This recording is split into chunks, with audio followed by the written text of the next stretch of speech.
What's up, Lowrider family? Welcome back to another episode with me on here on Lolos and More. Now today we are going to go ahead and build the rack for the Buick Skylark right here.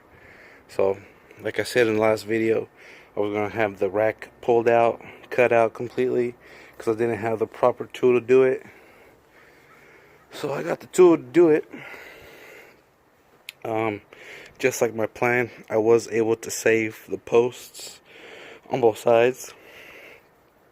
So what I'm going to do is cut out another hole here and weld another post to the frame here. Same over here, so that way that the rack doesn't have to support itself on the trunk itself. So yeah, and then it was easy. It took me like a half hour to do it, but as you guys can tell by those ugly welds, really wasn't on there all that well. So what I'm gonna do here real quick is cut out the holes right here for the new posts.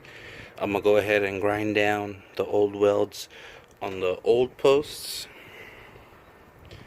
and I'm gonna go ahead and chop this up because I'm gonna use the angle and the tubing here in the middle for it. But definitely I'm gonna use this tubing for the new rear posts, and this angle I'm going to use as much as I can along with the rest. So I'm going to do that. And the owner of the car dropped off a different saw box today, so he wants to have this in there instead of the small 10 that he originally brought me that he wanted in the car.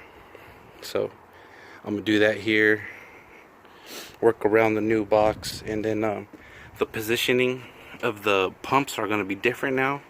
They were going to be at an angle and tilted, but with this bigger box, I think what I'm going to do is actually we're going to put the pumps in front of the rear cylinders, just like that, most likely.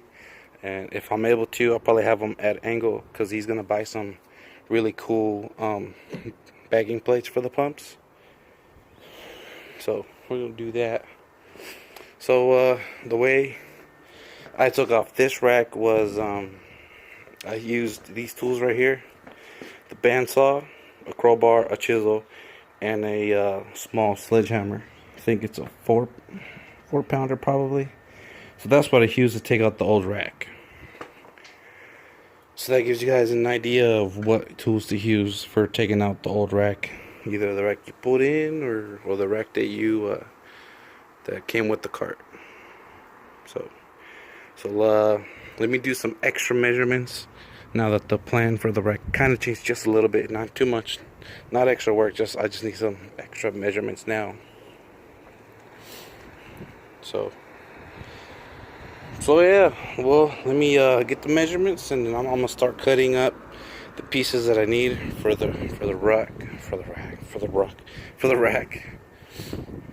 And then once I get them all cut down, we'll be right back. Right before I start tacking everything together.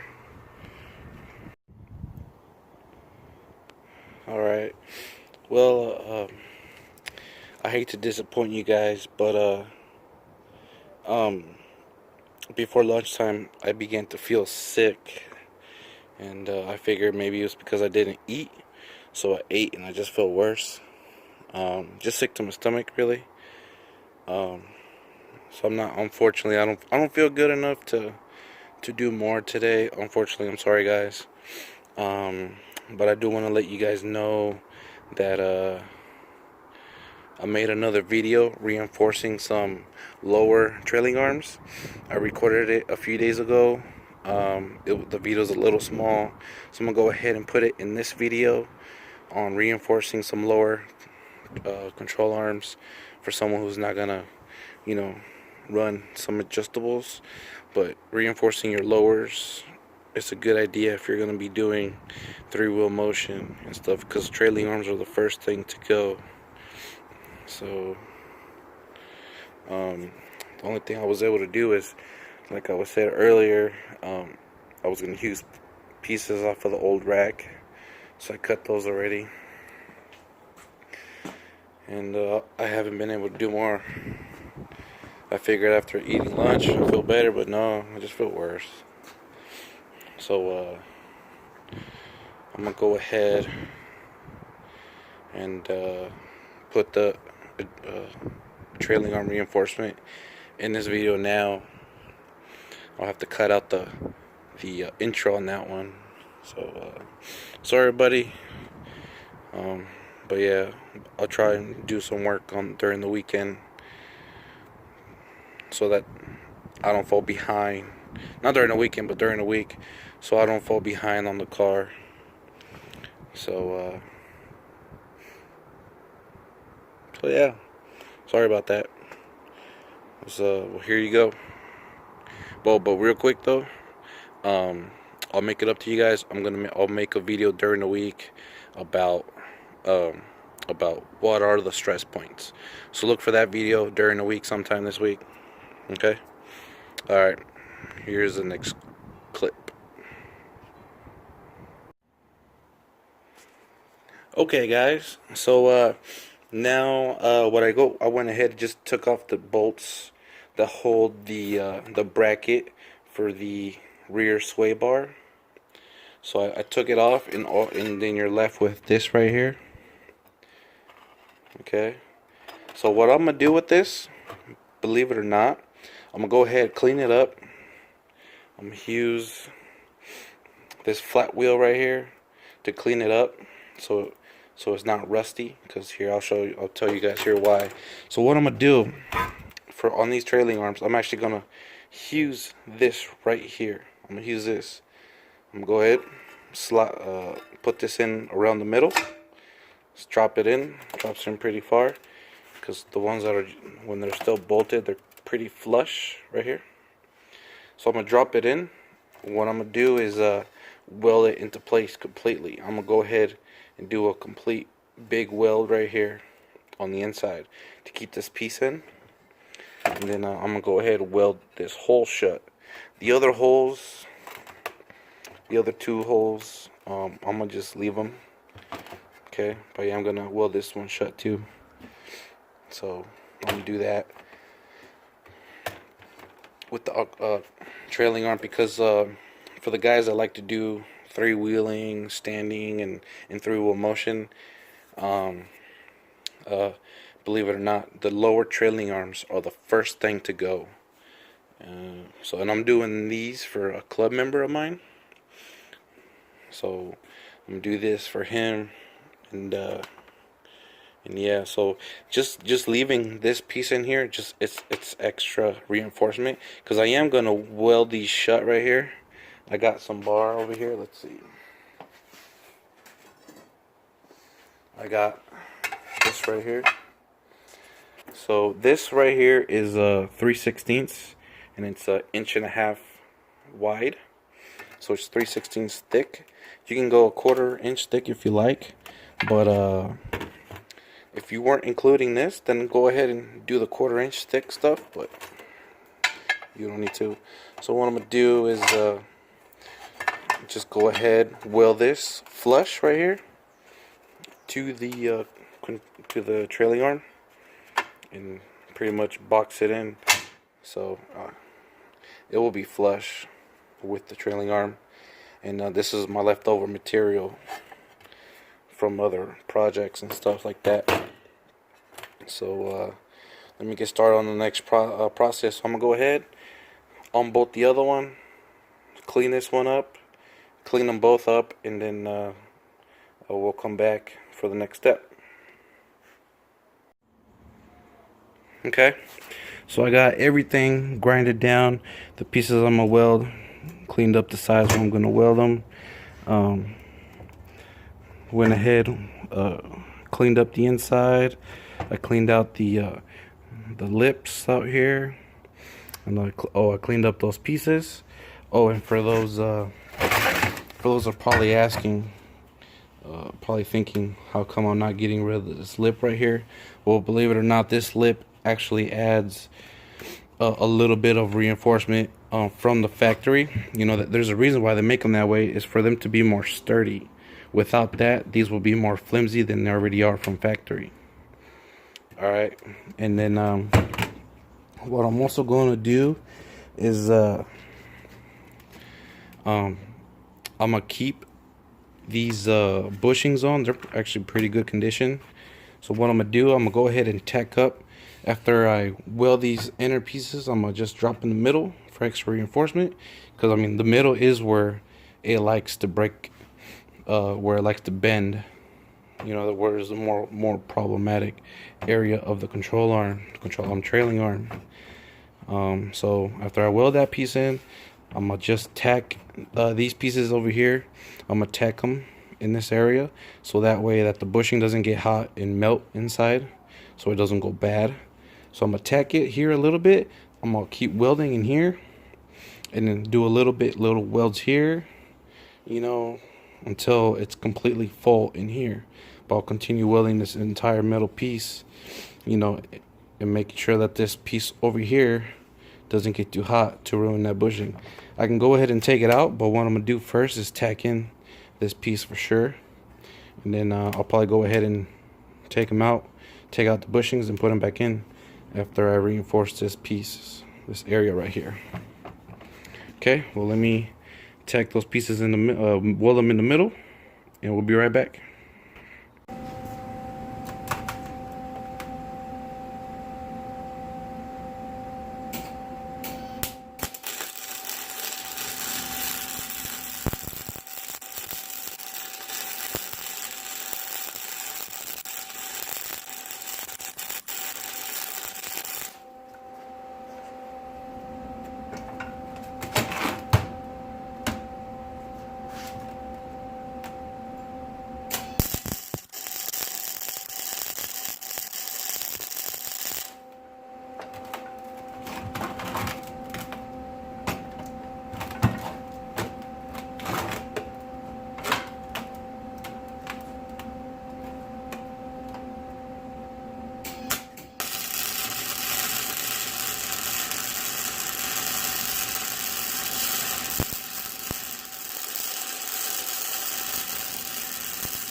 Okay, I got the pieces in the middle. I got those welded in.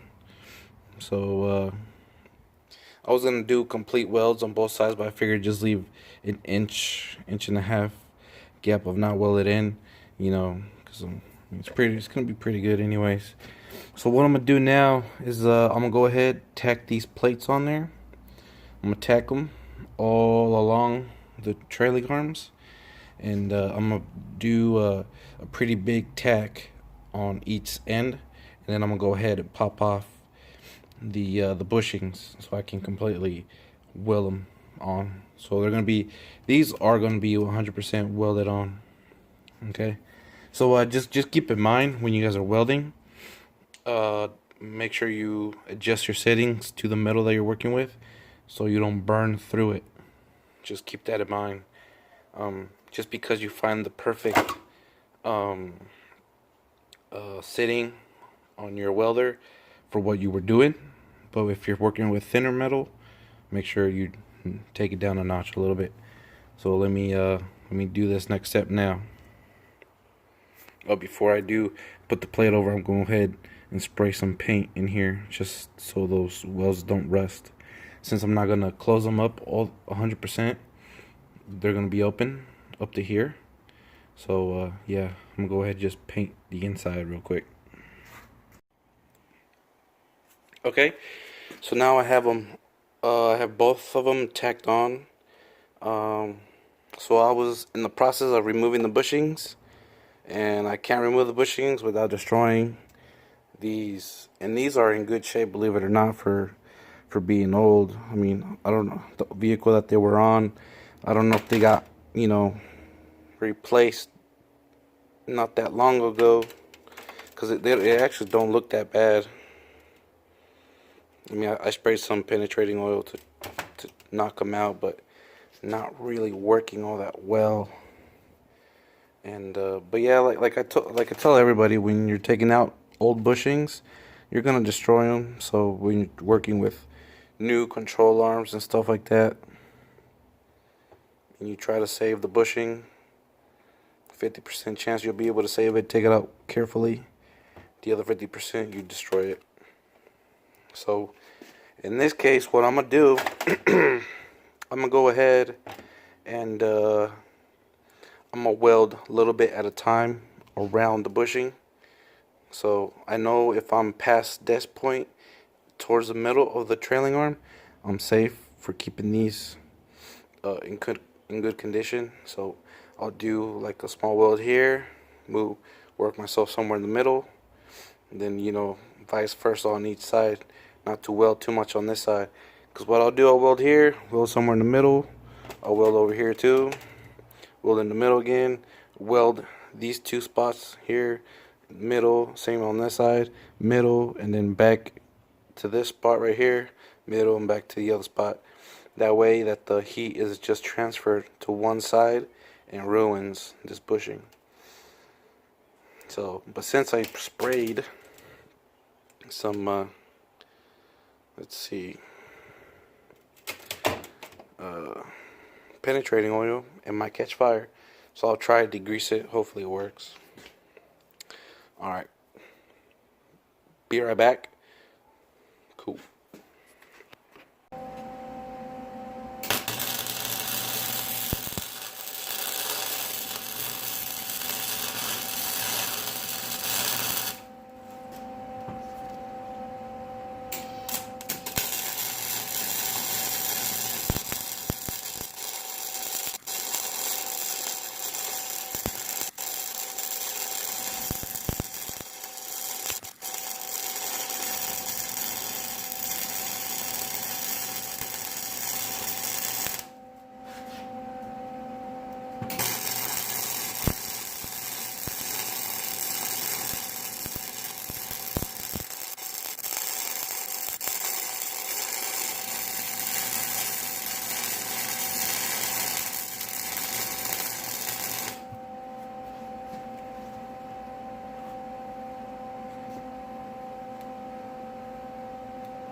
Okay, so I completely welded this one on all the way. So now all I gotta do is finish welding up the other control arm, well, other, you know, trailing arm. It's pretty much the same thing. It does the same thing, pretty much. So So yeah, but this is how welds would look, depending how good you are. But since I spot welded, I kind of stop at the spot weld instead of going over the spot weld. That's just me. But in some areas, I did go over my spot weld. So I'm gonna go ahead. After I'm done welding that one, I'm gonna clean both of these up and paint them. That's pretty much it. Okay, so I got them all painted up, ready to install. You know, so that's pretty much it.